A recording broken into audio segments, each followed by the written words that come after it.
Depuis 2 ans, le Forum international de la cybersécurité à Lille héberge une compétition dénommée l'European Cyber Cup, qui est d'ailleurs siglée EC2. Mesdames, messieurs, bien le bonjour.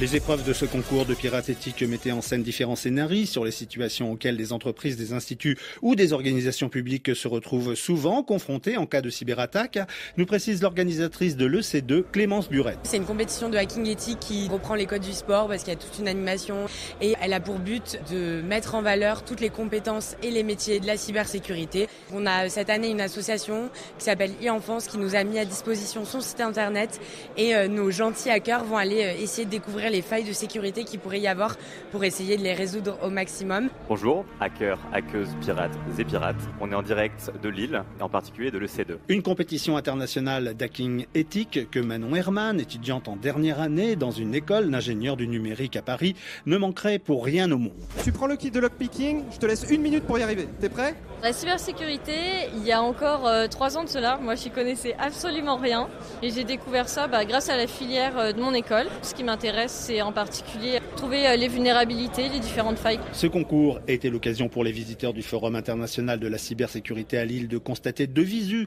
que rien ni personne n'échappe aujourd'hui au fléau mondialisé du piratage, nous rappelle Damien Bancal, le fondateur du site Zata et spécialiste en cybercriminalité, animé d'ailleurs certaines épreuves de l'EC2. On vous a mis à disposition un ensemble de machines virtuelles qui représentent le système d'information d'un navire.